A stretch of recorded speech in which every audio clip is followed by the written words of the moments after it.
ให้มีพระพุทธพระธรรมพระสงฆ์อันเป็นสารณะที่เปิ่งของหมู่เฮาทั้งหลายขอกราบไหว้สาบุญญาปรมีธรรม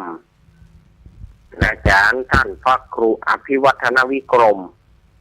รองเจ้าคณะอำเภอดอยหล่อผู้อำนวยการสถานีวิทยุมวลชนคลื่นสีขาวเพื่อชาวประชาเจ้าอาวาสวัดปากกลางเจริญผู้ดำเนินรายการเสียงธรรมแสงอรุณและรายการอู้จาภาษาธรรมพร้อมไปด้วยท่านครูบาอาจารย์พระมหาเถระพระเถรานุเถระพระสังฆพระสงฆ์องค์เจ้าขอกราบไหว้สาบุญญาปารมีธรรมพระเดชพระคุณหลวงพ่อสุนทรธรรมานุโยคที่ปรึกษาเจ้าคณะอำเภอดอยหล่อเจ้าอาวาสวัดพระธาตุคงขาวขอกราบไหว้สาบุญญาปารมีธรรมพระเดชพระคุณหลวงพ่อสาธุกิจจานันท์เจ้าคณะอำเภอดอยหล่อเจ้าอาวาสวัดพระธาตุเจ้าดอยน้อยพร้อมไปด้วยพระสงฆ์องค์เนรทุกรูปทุกองค์ด้วยความเคารพอย่างสูงสุดยิ่งครับผมสวัสดีเจเจแล้วก็พ่อน้อยหนุ่มจ่อคนรูปหล่อเทรนเนอร์ครับขอกับบริษัทครูบาลักปั่นโยนันเหมือนกันนะครับผมขอกับบริษัทตุลุงนวลคนรูปหล่อวัดสันเมียงอำเภอเวียงหนองล่องเหมือนกันนะครับผมสวัสดีเนอร์ครับผมขอกับ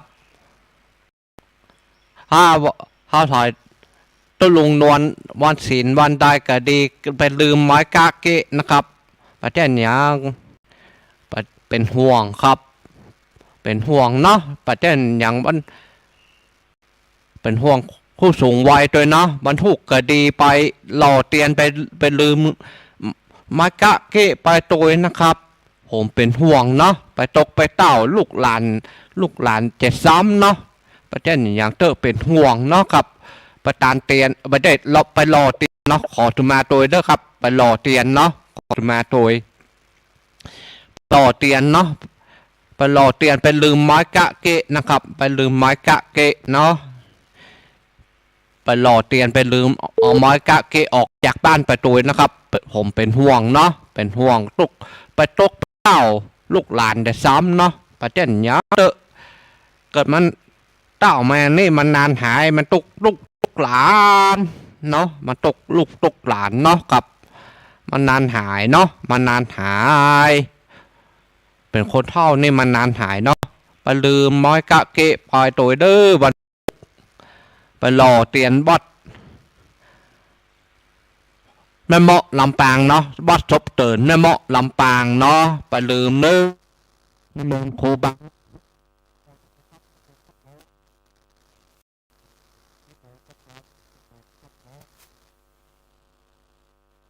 ดีเฮาทุกท่านวันนี้รายการสารธรรมยามบ่ายยามแรงมาปะกันแถมแล้วทางสถานีวิทยุมวลชนคลื่นสีขาวเพื่อชาวประชาโดยมีเก้ากับผมอาตมาภาพสำเร็จราปัญโยนันท์เป็นผู้ดำเนินรายการเวลาบ่าย3 โมง3 โมงโดยประมาณถึง5 โมงวันนี้เข้าช้ากว่าปกติหน่อยแต่วันนี้เข้าช้ากว่าปกติเนาะช้าไปประมาณ15 นาทีก็คงบอกว่ากันนอกวันนี้รายการนี้ออกอากาศพร้อมกันตั้งสถานีวิทยุคลื่นพระพุทธศาสนาการศึกษาและวัฒนธรรม 104.50 วัดไฟหินตำบลสุเทพอำเภอเมืองจังหวัดเชียงใหม่โดยเมตตาธรรมของท่านอาจารย์ท่านพระครูสมุวิสุวัฒน์วรกิจโจสถานีวิทยุวัดพระบาทอุดมน้ำบ่อตาวาอำเภอฝาง 89.50 เมกะเฮิรตซ์โดยเมตตาธรรมของพระเดชพระคุณหลวงพ่อสุจิตานุรักษ์ด็อกเตอร์ท่านอาจารย์จำเริญปฏิธรรมโม สถานีห้วยตองซักเรดิโอ 98.75 เมกะเฮิรตซ์วันนี้บาดังมาเนอร์ วันนี้บาดังแถมแล้วสถานีวิทยุ 98.75 บอกว่าเป็นเพราะไอ้ยังวันนี้บาดังแถมแล้วแต่ว่านี่ก็ดังมาเกือบพอจะ4 โมงละวันนี้ก็มีแต่วันนี้นี่บ่มีทั้งสัญญาณบ่มีทั้งอะไรอย่างเลยวันนี้ดักวิบอกว่าเป็นเพราะอะไรอย่างเนอสถานีวิทยุมนเสียงธรรม 106.25 เมกะเฮิรตซ์วัดบุพารามตำบลจ้างเครื่องอำเภอแม่แจ่มจังหวัดเชียงใหม่โดยเมตตาธรรมของพระเดชพระคุณพ่อมงคลวิสิทธิ์และท่านปลัดอุทัยทั้งสองท่านสถานีวิทยุแม่วางเรดิโออำเภอแม่วางสถานีวิทยุศรีปันเงินอำเภอสันปะตองสถานีวิทยุบ้านแป้นเรดิโอบ้านแป้นอำเภอเมืองจังหวัดลำพูนสถานีคลื่นสีขาว 106.50 เมกะเฮิรตซ์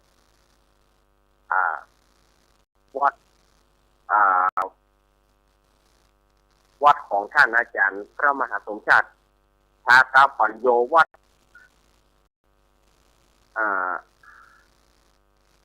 นอกสถาญาติโยมสถานีวิทยุ 106.50 โดยเมตตาธรรมของท่านอาจารย์ท่านพระมหาสมชาติชาตาปัญโยสถานีวิทยุลำปางสตาร์ 101.25 เมกะเฮิรตซ์ของคุณโยมดารุณีอันนี้ก็คือรายชื่อรายนามของสถานีต่างๆที่เพิ่นรับสัญญาณในภาคบ่ายในวันนี้มาปะกันวันนี้มาปะกันวันนี้เป็นวันศุกร์ที่19 มิถุนายนพุทธศักราช 2569เดือน10เหนือเดือน8ใต้เดือน10หน้านะเดือน8หน้าออกมานี่5ค่ำว่าเป็นวันศุกร์วันนี้5ค่ำแล้วสถานญาติโยมทั้งหลายเฮ้ยวันเวลาวอแววอบแวบวันเวลาก็แป๊บเดียวบ่วอแววอบแวบพอจะเที่ยงเวลาแถมแล้ววันเวลากำเดียวก็ได้วันกำเดียวก็ได้คืนอย่างที่อาตมาว่าไปกำเดียวก็เติงได้วันนะกำเดียวก็เติงได้คืนเนาะสถานญาติโยมก็วันพุธแล้วเนอะสำหรับการที่ศรัทธาญาติโยมจะได้พากันไปร่วมกันรอเตียนจำนำพรรษาณสถาบันธรรมาภิวัตรศพเสริญอำเภอแม่เมาะจังหวัดลำปางวัดของท่านอาจารย์สาธิตธีรปัญโยวันพุธนี้แล้วเนอะศรัทธาญาติโยมวันพุธก็สถานที่สถาบันธรรมาภิวัตรก็คงล้นหลามด้วยศรัทธาญาติโยมปวงชนทั้งหลายคงจะนักคงจะหนาในวันพุธนี้นะพอเพิ่นจะไปรอเทียนกันแน่นหนาอุ่นหนาฝาข้างนอกก็ต้องเอาจ้องไปตัวเนอะศรัทธาญาติโยมจ้องไปตัวผ้ากันฝนไปตัวเพราะว่าช่วงบัดเดียวฟ้าฝนมันบะแน่เอาก็ต้องการไว้ก่อนการไว้ก่อนเอาจ้องไปตัวเอาผ้ากันฝนไปตัวฝนตกที่ไหนเขาก็จะยิบใช้ได้ทันท่วงทียาหอมยาดมยาโอมยาหอมยาอมยาดมยาหมองก็เตรียมไว้เวลาบัดสบายก็ยิบใช้ได้ทันท่วงทียาผงแดงกะยาหอมกะศรัทธาญาติโยมต้องมีป้องกันตัวไว้ มีประจำตัวไว้เวลาว่าเกิดปัสสบายขึ้นมาก็จะได้หยิบใจทันท่วงทีด้วยความเป็นห่วงเป็นใยจากรายการนี้ศรัทธาญาติโยมสาธุชนทั้งหลายคนเฮานั้นอายุคนเฮามันบ่แน่บ่นอนเสมอไปอายุคนเฮานั้นเพิ่นลิขิตคือบ่เหมือนกันก็ขึ้นอยู่ที่ว่าบุญไผบุญมันบางคนก็อายุมันยืนยาวบางคนก็อายุสั้นก็เนื่องด้วยว่าเพิ่นลิขิตอายุคือแล้วก็ด้วยบุพกรรมของแต่ละคนบุพกรรมของไผมันเพิ่นได้สร้างให้ไว้ว่าจะต้องเกิดมาอายุเท่าอี้จะต้องเกิดมาอายุเท่าอี้นะศรัทธาญาติโยมบอกว่าจะเป็นไผก็ตามบอกว่าจะเป็นเต้าหุ่นมูลในบอกว่าจะเป็นลูกเจ้าพระเนนบอกว่าจะเป็นประธานสาธุชนก็หลีกเลี่ยงบ่ได้เหมือนกันบางคนอายุมั่นยืนยาวเพราะว่าบุญเพิ่นได้สร้างมาบุญได้สร้างมาทั้งอดีตทั้งปัจจุบันบุญเพิ่นได้สร้างมาเพิ่นได้ทำมาเป็นอันหนึ่งอันเดียวกันที่เพิ่นได้สร้างกันมาตั้งแต่อดีตชาติปัจจุบันชาติบางคนนั้นทำบุญในอดีตมีน้อยเดียวโดยที่จากนี้บ่ได้ทำบุญต่อเมื่อจากนี้บ่ได้ทำบุญต่อก็บางคนก็มีอายุสั้นเพราะว่าบุญบ่ได้ต่อนะศรัทธาญาติโยมเข้าถึงอย่างไรท่านอาจารย์ที่เราจะต่อบุญก็ยังบ่เดียวนี่เนาะช่วงยังบ่เข้าพรรษาเทื่อนี้นะช่วงที่ยังบ่เข้าพรรษาเทื่อเนี้ยเปิ้นมีแห่จ่อฟ้าพี่เนาะเปิ้นมีแห่จ่อฟ้าอยากออกไปหอมกับเปิ้นบ่ต้องนักศรัทธาญาติโยมบ่ต้องนักบาท2 บาทก็ดีถมเทไปแล้วเขามีเท่าใดก็เอาท่านเขาก็ต้องไปโกดไปแก้วก็ต้องไปโงดไปแง้วเอาเขาก็มีเงิน10 บาทเขาทำบ่ได้มีเงินแค่10 บาทเขาบ่กล้าทำเขาเหล่าหัวก็ต้องไปขัวเนอศรัทธาญาติโยมก็ต้องไปขัวมีตะอันก็ทำตะอันบ่ต้องไปขัวไผจะว่านะบางคนจะหอม5 บาทหัวคนเหล่าหัวของเรามีตะอันเขาสิอย่างไรถ้าเขาป่าหอมเปิ้นเขาป่าทำบุญในจังหวัดที่เขามี5 บาทเขาก็บอกว่าจะเอาที่ไหนมาทำทั้งที่ใจอยากจะทำบุญเนี่ยแต่ว่าป่ากล้าทำขัวเปิ้นเหล่าหัวว่าต้องไปขัวไผ่เหล่าหัวละศรัทธาญาติโยมนี่เท่าใดก็หอมไปอย่างบัดเดียวนี้มันก็มีงานเนาะงานประเพณีก็ยังมีอยู่งานประเพณีงานหยังก็ยังมีอยู่ควรไปทำเพื่อต่ออายุบางทีเปิ้นมีการสืบโหราชกาที่ไหนเขาก็ไปร่วมต่อบุญกับเปิ้นเดี๋ยวนี้บางที่บางแห่งเปิ้นอาจจะแห่เทียนเข้าพรรษาไปผ่านหน้าบ้านหน้าของเอาขอหอมเปิ้นเก่าที่เขามีอยู่อันนี้ก็เป็นการต่อบุญต่อกุศลวัดวาอารามเปิ้นขาดเหลืออันหยัง หรือว่าไปฟังเทศน์ฟังธรรมก็จอมไปบาท2 บาทจอมไปเนี่ยมันก็เป็นการต่อบุญต่ออายุของญาติโยมแต่ถ้าไปกลัวไฟจะมาว่าให้เขา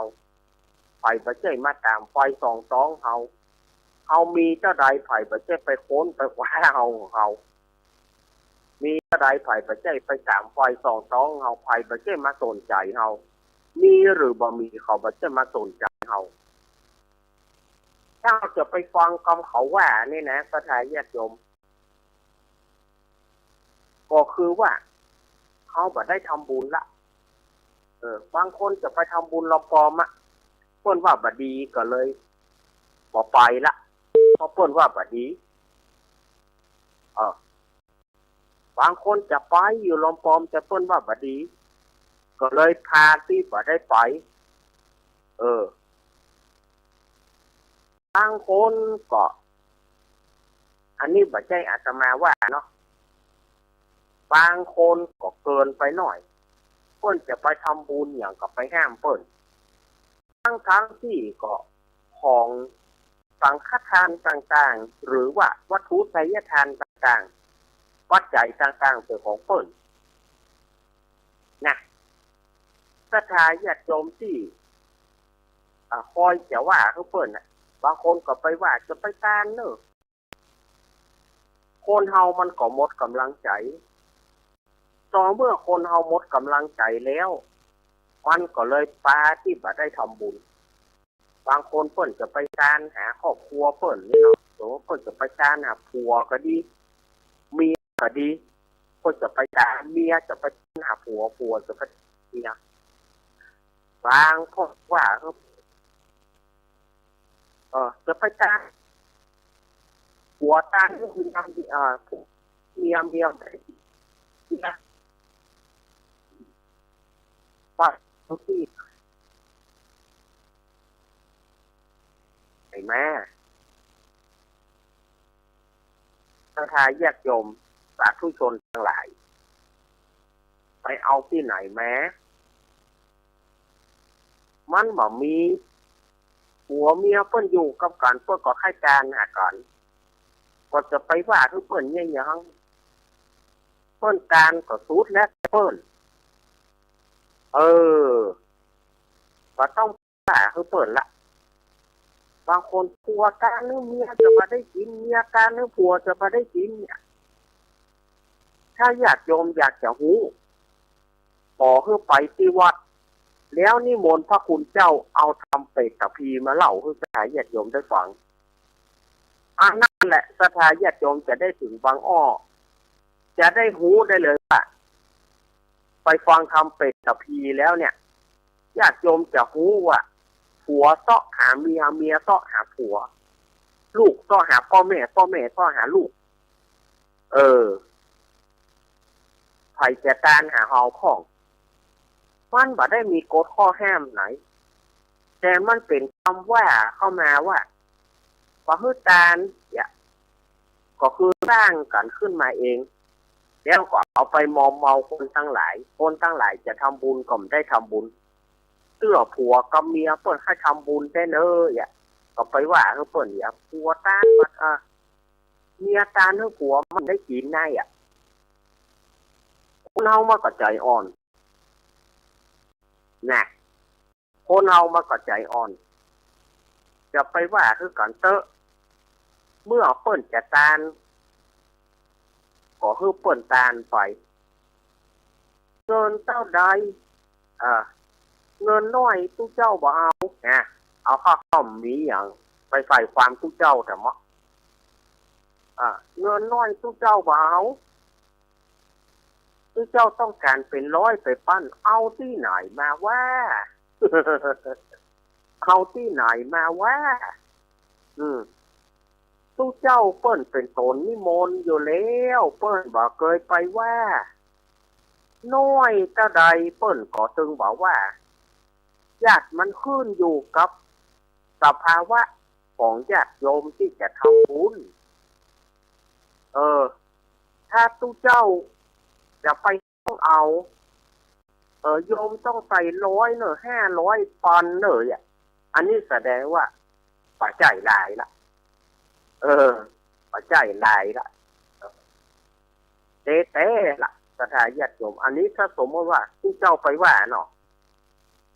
ผู้เจ้าก็เสียอาบัติละผู้เจ้าก็ประสมควรที่มีไปการเต้ไปเนอะ500 ปอนด์มาได้บ่ไปแสดงว่าปัจจัยเหนือนาบุญที่แท้จริงอันนี้อาตมาบ่ได้ว่าคือไผ่บ่ได้ว่าเพราะคุณเจ้ารูปไหนอันนี้เขาอู้ตามความจริงผู้เจ้าเปิ้นบอกว่ามีเท่าใดเปิ้นก็บอกว่าญาติโยมจะหอมกันเท่าใดถึงว่าอย่างอาตมาไปการไปงานกุเตื้อถ้ามีงานมีการก่อห้างสร้างแปลงในวัดในวาเนี่ยอาตมาจะบอกบุญให้เปิ้นก็กลัวว่าเปิ้นหูมาลุนแต่ว่าถ้าบอกอาตมาก็ถามว่าถ้าญาติโยมจะร่วมทำบุญก็เอาตามใจเถอะญาติโยมจะหอมบาทเดียวก็ได้อาตมาเอาอย่างเงี้ยอาตมาบอกเคยไปงดไปเงาเอาเวลาที่มีงานไปเทศไปหยังถ้าว่าเวลาที่วัดมีก่อสร้างห้างแปลงอาตมาจะเชิญสถาญาติโยมทำบุญไปมีเท่าใดก็ได้อีแม่มี50 ตังค์จอมไปเถอะอีแม่มีบ้านจอมไปเถอะเอามาหอมเปาะกันมันก็ได้นี่ยังเก่งมากก็ได้ยังเก่งมากก็ได้หลายร้อยอยู่ได้หลายร้อยเขาก็ยกคือกรรมการไปหมดเอาเข้าโปกเข้าห่ออย่างซักอย่างเวลามีการก่อห้างสร้างแปลงอาตมาก็จะเอาอย่างเงี้ย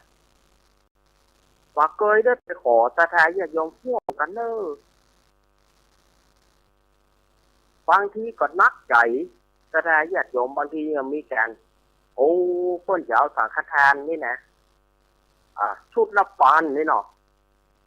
อาตมาขึ้นอยากจะประกาศออกทางวิทยุคาดว่าประกาศเนอะก็เกิดว่าญาติโยมหูมาลุนแต่จะมาว่ายังบอกคือกันอาตมาประกาศโดยผ่านญาติโยมจะห้องร่วมกันเท่าใดก็ได้ถ้าฝ่ายจะร่วมเป็นสั่งเดียวก็ได้หรือว่ามาร่วมกันสั่ง10 คนร่วมสั่งก็ได้เพราะว่าอย่างเฮาหันใจกันอยู่เฮาหันใจกัน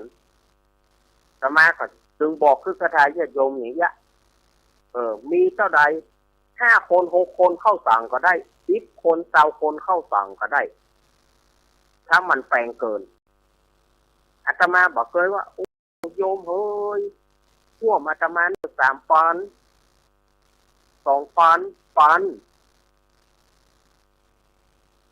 อันนี้มาจากศรัทธาจิตศรัทธาของญาติโยมคนเดียวที่เปิ้นฮับคนเดียวที่เปิ้นฮับเป็น5-6 เจ้าเข้าสั่ง1ก็มีอาตมาเคยเอาไปว่า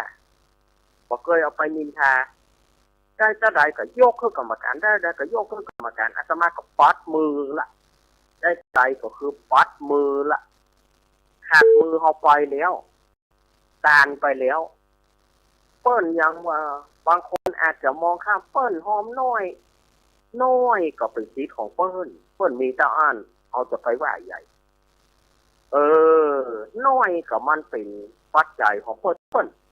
ควักมาหาได้ที่เปิ้นมีใจศรัทธาน้อยเขาก็บ่ควรติเปิ้นเขาก็ยินดีกับเปิ้นน้อยเขาก็บ่ควรตำหนิติเตียนเปิ้นนะสถาญาติโยมบางคนนี่ชอบจะตำหนิ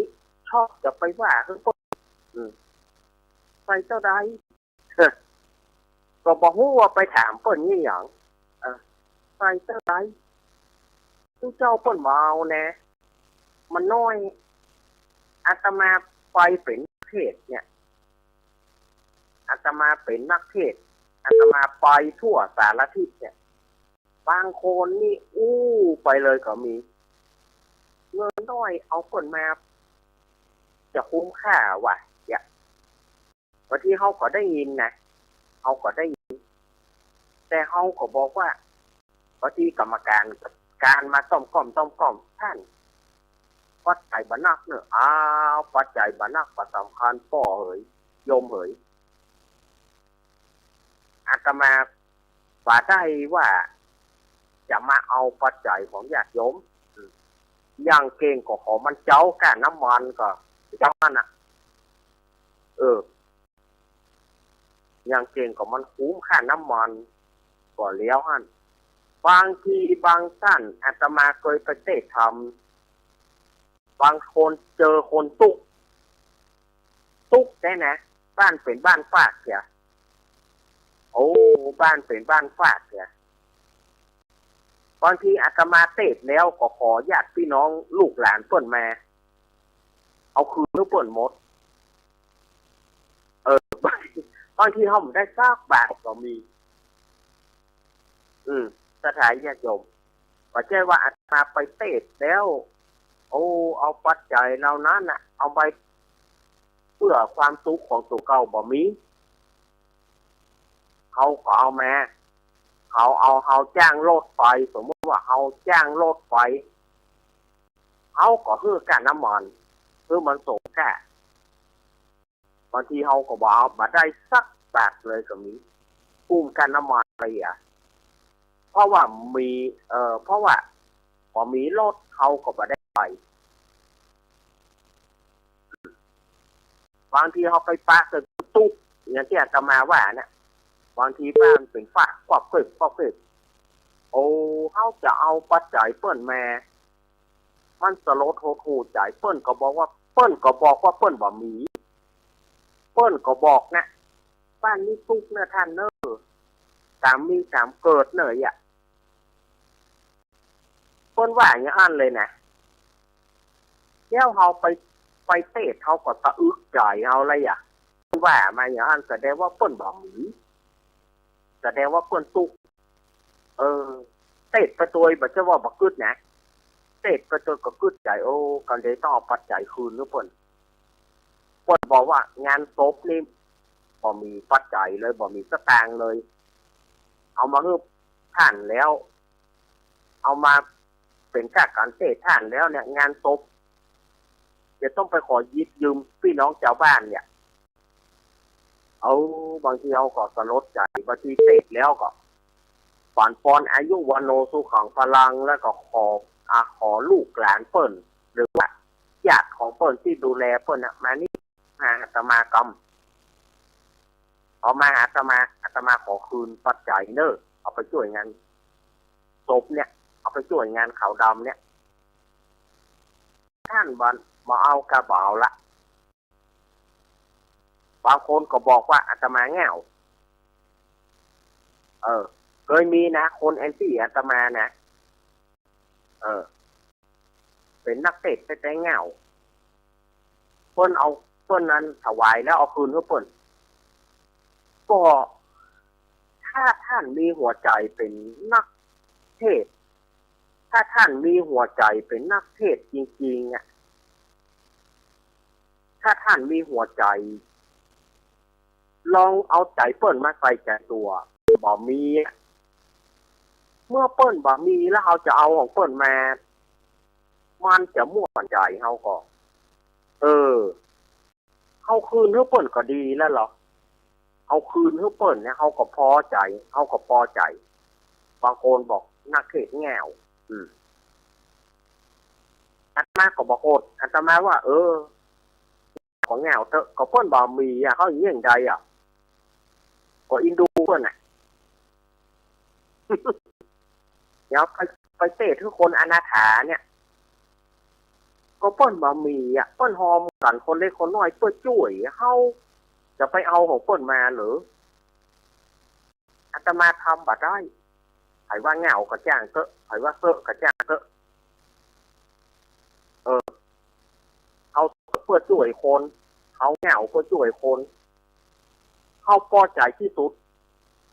ของในการที่ทำบุญเขานะสถานญาติโยมว่าอาตมาไปเทศทุกสถานที่เนี่ยอาตมา ปล่อยปะทั้งหมดบางคนอนาถาบางคนจะซื้อเก้าอี้จะซื้อไม้หินอ่อนไว้ปัจจัยบ่มีปัจจัยมานิมนต์อาตมาไปเทศน์เพื่อขอปัจจัยซื้อไม้หินอ่อนซื้อเก้าอี้ไว้ปัจจัยอาตมาก็ทำมาแล้วนะอาตมาก็เคยทำมาแล้วการพอควักของตัวเก่าแถมต่างหากมันบอกกุ้มเปิ้นควักของตัวเก่าช่วยแถมต่างหาก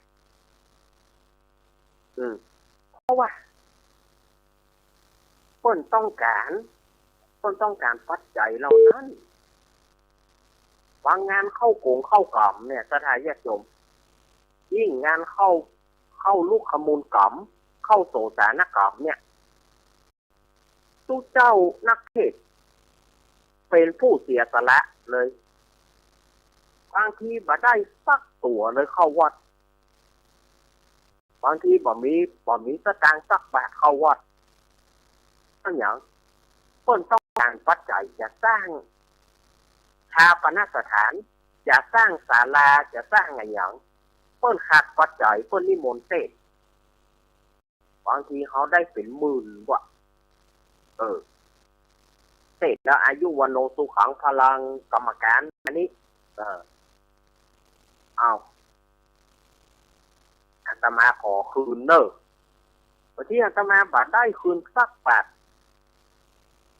เพราะว่าอย่างเพิ่นต้องการปัจจัยต่างๆที่จะไปสร้างชาปนสถานจะไปสร้างอะไรอย่างเสียวเก้าอี้ม้าหินในอย่างต่างๆที่อยู่กับปัจจัยเขาก็ไปช่วยบางทีห้องน้ำห้องส้วมพอมีไผ่นิมนต์อาตมาไปเทศน์เพื่อจะเอาปัจจัยเพื่อจะเอาปัจจัยนั้นไปสร้างห้องน้ำ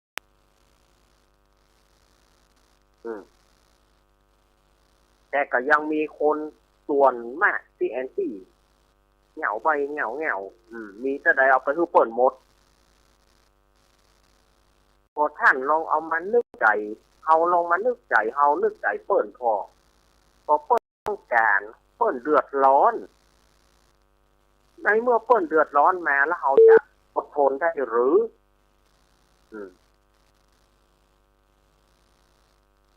นะยาตมาออกวิทยุเนี่ยบางคนก็บอกว่าโอ้ท่านถ้าผมจะมาเนี่ยอย่างท่านนี่ผมตายละถามว่าตายจะได้ท้องแห้งละท่านปากหมองท้องแห้งวัดใจมาได้สักบาทท่านจัดได้อย่างไรคือทุกท่านเนี่ยจะมีเอาฝ่ายได้อย่างเดียว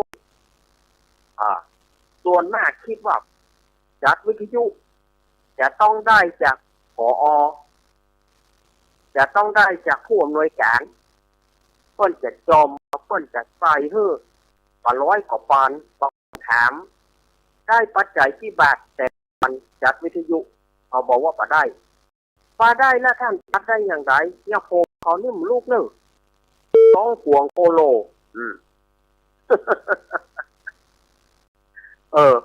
บางคนว่ามานะต้องห่วงโคโลก็ได้กินอย่างละ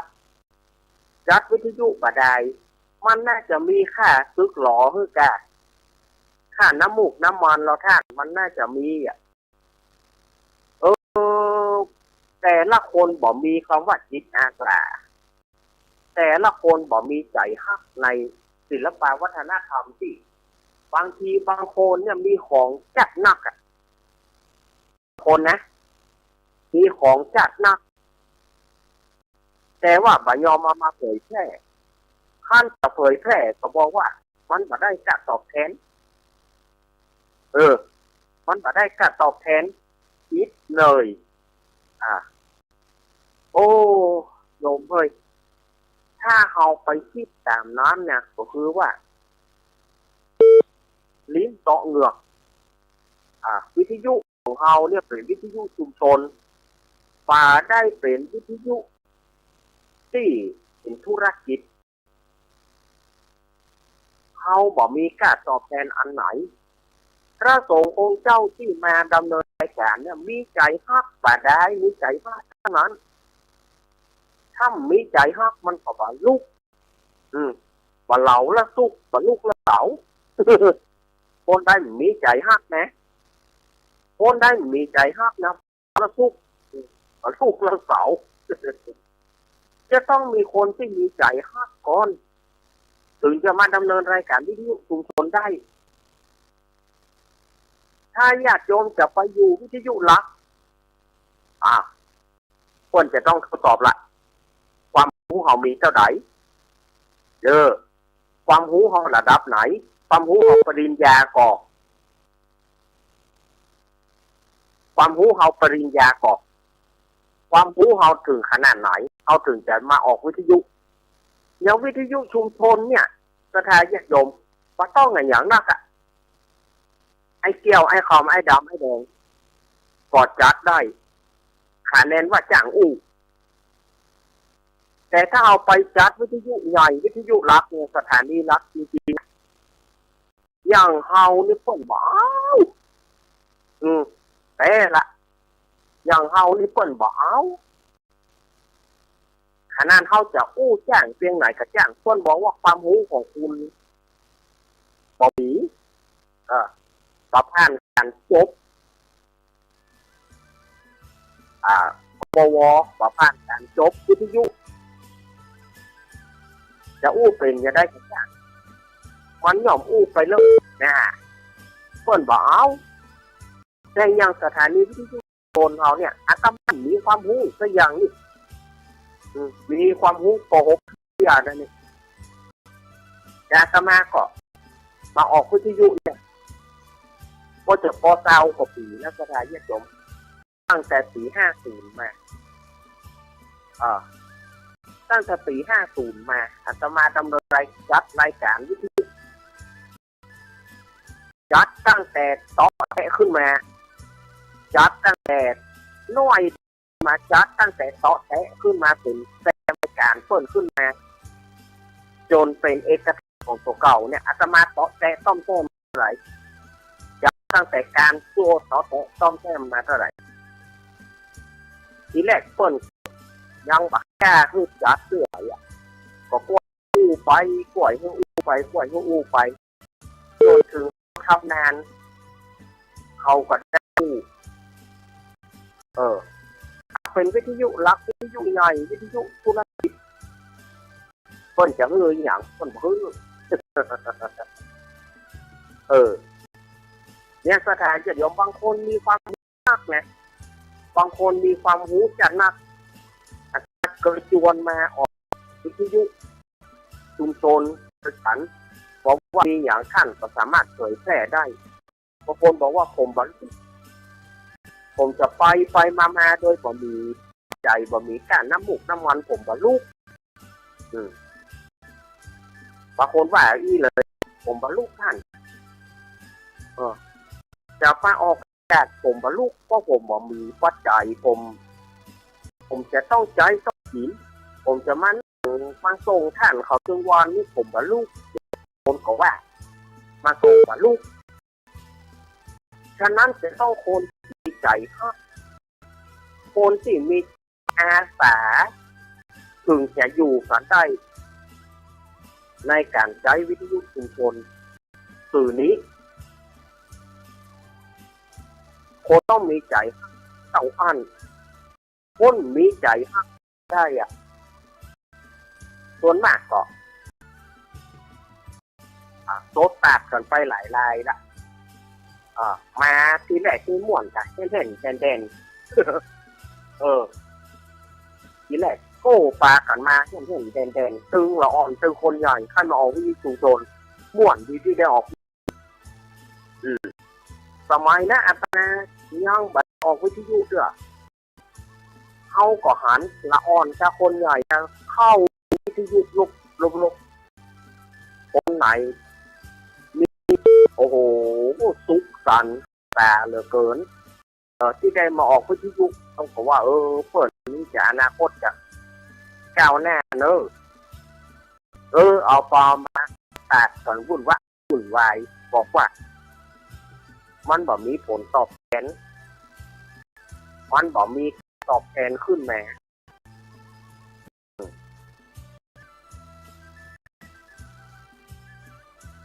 ส่วนอาตมานั้นจัดรายการเป็นทางการจริงๆนะ53อาตมาจัดรายการเป็นทางการจริงๆนะ53อาตมาจัดรายการเป็นรายการของตัวเก่าแท้นะปี53ทีแรกก็มีผลประตูมาอยู่มาจัดอย่างที่อาตมาอูนะเอาเข้าของต่างคนก็ต่างหนีหนีอย่างหนีว่าบางท่านบางคนก็บอกว่ามันบ่ได้ผลตอบแทนมาหนังโคตรหนังขอวัดจ่ายบ้านก็บ่ได้ แล้วอาตมาจะมีศรัทธาญาติโยมได้อย่างไรเมื่อเปิ้นหนีกันไปหมดแล้วอาตมาจะลาศรัทธาญาติโยมจะจัดเสียเลยอาตมาดูศรัทธาญาติโยมอาตมาประคับประคองรายการตั้งแต่88-75ขึ้นหน่อยที่88-75ดังขึ้นมาอาตมาเริ่มต่อแต่ขึ้นมาจนมาถึง57จนถึง57พอมาถึง57ก็มีการเปลี่ยนแปลงการปกครองมีการปฏิวัติรัฐประหารสถานี8.75ของเขาก็ถูกยุบไปเมื่อถูกยุบอาตมาก็ตำนานชีวิตของอาตมาก็ล้มอาตมาก็ล้มคุกคานมาเรื่อยๆล้มโดยไปอยู่หลายสถานีเหมือนกันโดยไปสถานีใดก็ล้มอาตมานี่นะตัวอาตมานี่นะก็ล้มลุกคุกคานมาล้มลุกคุกคานอยู่เพราะว่าตอนนั้นเฮาบ่มีสถานีเอาไปอาศัยเปิ้นก็บางคนก็ว่าดีบางคนก็ว่าหายบางคนก็ใส่ความอาตมาอยู่รายการอาตมายุบไปโดยทันหันว่ารายการอาตมาแล้วอาตมาก็บอกคนก็มีคำสั่งด่วนมารายการอาตมาบอกมีแล้วอาตมาก็หมูเหลืองเลยโดยที่อาตมาบอกหูหรือว่ารายการอาตมาถูกยุ่งได้อย่างไรจะ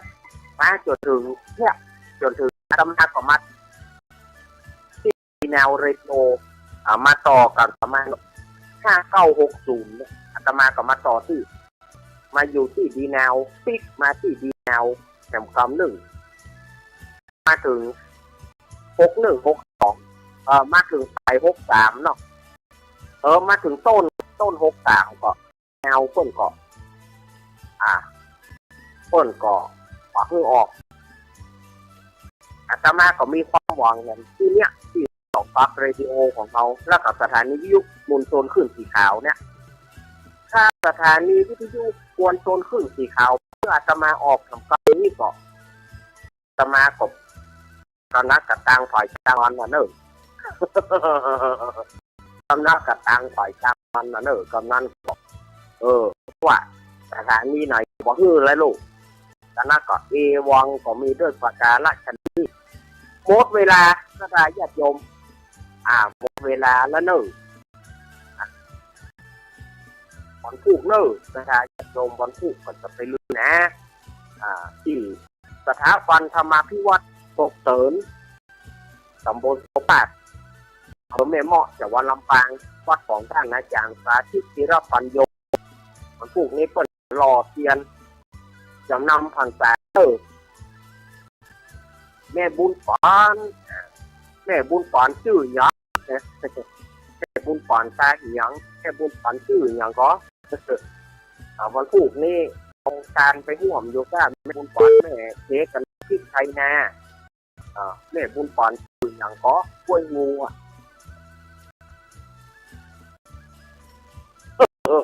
แม่บุญปานชื่อหยังนี่เนาะ ถ้าญาติโยมอาตมาก็จะขออำลาสักการญาติโยมไปด้วยเวลาเพียงเท่านี้วันนี้อู้ไปแบบเปิดใจวันนี้เปิดใจทุกสถานญาติโยมได้ฟังกันแล้วก็อู้กันเรื่องการเสียสละเสียสละเนี่ยเอามาอู้สถานญาติโยมอาจจะเป็นประโยชน์กันหน่อย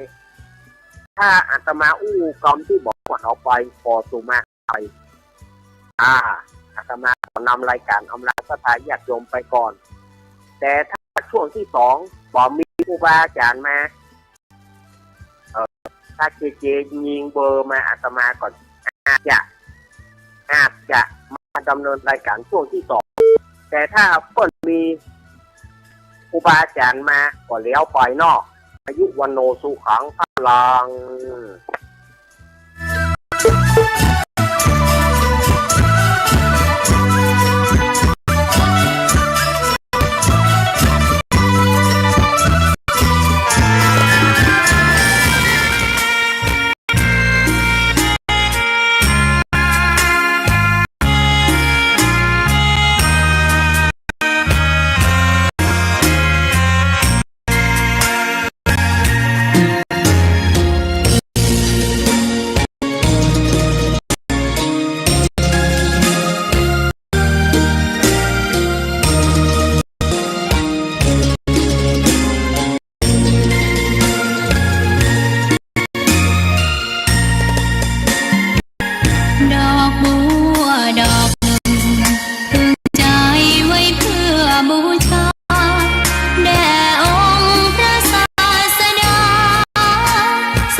หน้าหนาวนี้ไปแอวเหนือเฮาที่นี่บ่ริสแก้ไว้ให้พร้อมแต่ก็ต้องระวังเนอะเครื่องอุ่นระบบแก๊สมีคนตายมาหลายรายแล้วจะอั้นเลยกะนึกภาพเอากะตัวเครื่องทำน้ำอุ่นระบบแก๊สในห้องน้ำถ้าบ่มีพัดลมดูดอากาศการหมุนเวียนของออกซิเจนมันจะดีจะใดในเมื่อการเผาไหม้บ่สมบูรณ์ก็การกับเม็ดเลือดแดงและทำให้เม็ดเลือดแดงจับกับออกซิเจนง่ายลงเมื่อออกซิเจนก็จะยากให้เคลื่อนจนโดยเฉพาะคนที่มีโรคประจำตัวเช่นโรคหัวใจโรคเลือดหอบหืดถุงลมโป่งพองโรคความดันโลหิตน่ากลัวขนาดเนาะมันก็บ่ถึงขนาดนั้นถ้าหากรู้วิธีคือถ้าอาบน้ำด้วยเครื่องทำน้ำอุ่นระบบแก๊สบ่ได้ลมระบายอากาศหรืออันนี้ก็จะช่วยได้นะถ้าผมเอาแค่หูข้อมูลเพิ่มเติม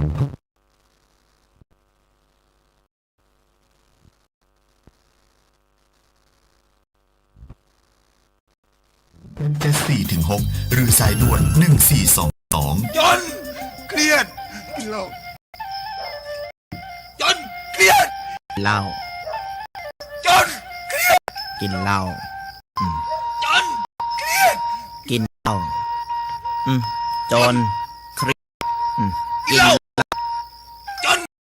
เครียดกินเหล้ายิ่งจน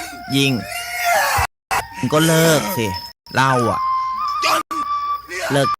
กจนเริ่มต้นข้อสารนี้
เอาละ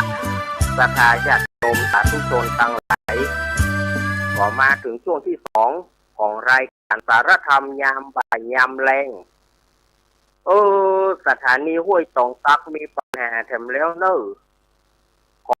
อาราธนานิมนต์หลวงพ่อวาปีวรมานิขอกับอาราธนานิมนต์ดูหน่อยครับ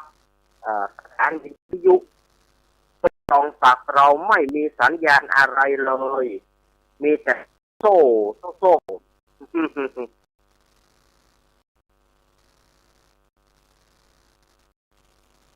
ยังไงก็ขอหลวงพ่อช่วยดูให้หน่อยนะครับดีก็ดีไม่ดีก็ไม่เป็นไรนะครับขอให้ลองเช็คให้หน่อยครับมันไม่ดังครับเนี่ยบอกทุกคนไว้อะถ้าผมบอกหูอ้าวศรัทธาญาติโยมสาธุชนคนดีทั้งหลายช่วงที่2นี้ตะกี้ก็พูดเรื่องการดำเนินรายการทางวิทยุเนาะการดำเนินรายการทางวิทยุชุมชนของเราวิทยุชุมชนของเราเริ่มตั้งแต่ปี7เป็นต้นมาทุกนี้นะแต่ก่อนนี้ลูกกันขึ้นดอกเฮ็ด วิทยุชุมชนขึ้นพุทธขึ้นเป็นดอกประมาณปีเจ็ดนั่นน่ะปีไข้วัดดอกนั่นน่ะไข้ก็ปีเปิ้นยอกไก่ไปฝังนั่นน่ะสถานีวิทยุชุมชนของเราเรียกว่าโอ้พุทธขึ้นสถานีที่ไหนก็มีแต่ก่อนหน้าเขามีแค่ฝันคณะดอยหลังถ้ำนี่ใกล้ๆทำไมย่อมได้ไปนะมันล่างเขาบ่ได้กินครั้งนี้กับหมูมาก็มาเกิดขึ้นในเชียงหนองห้องที่นาปัจจุบันเนี่ยนะที่นาว่าบ้านเวียงหนองร่องเนี่ยอาตมาก็เริ่มไปจัดแต่แค่ว่าไปจัดอย่าง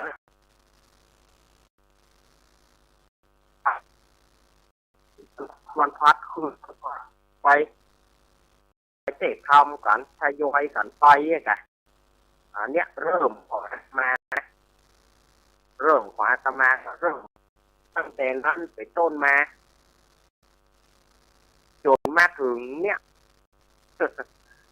มาถึงสถานีวิทยุคลื่นสีขาวเปิดมาเมื่อ49นะเปิดเปิดมาเมื่อ49แต่เปิดตัวเอา50เปิดเอาเมื่อ50เปิดสถานีอย่างเป็นทางการเมื่อ50ประมาณกรกฎา50แต่ตมาจำวันที่หยังเปิดสถานีวิทยุเป็นทางการ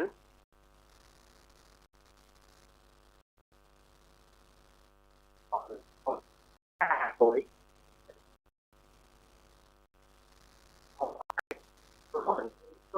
เอาใครออกจะเปิดไปเถอะใครเข้ารายการจะเปิดไปเลยโอ้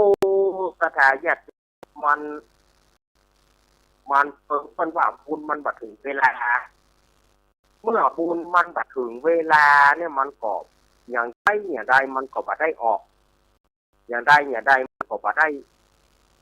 ออกอากาศสถานีโยมโยนมันมาถึงให้5152เนี่ยคือเป็นรายการที่มันบัดใช่แน่นอนรายการฮับเจิน5152นี่นะจะมาเข้ามาขึ้นสีขาวนี่นะเป็นรายการฮับเจิน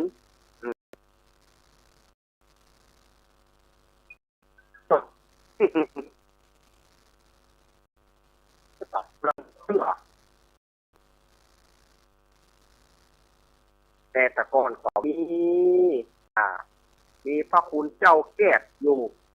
พระคุณเจ้าว่าเจ้าหน้าที่ก็แก้วอยู่ก็ไปตัวแต่เขาก็ได้เป็นเอกเทศเป็นเอกเทศของเขาก็คือ55สถานียมโซน55นี่โซนปี55นี่นะคือมันแตกวงก็ขึ้นมาปี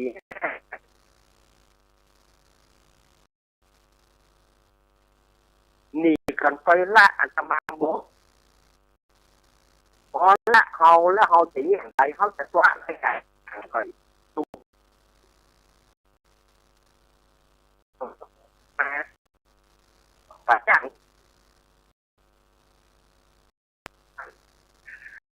ป่าจ้างก็จำเป็นได้ป่าจ้าง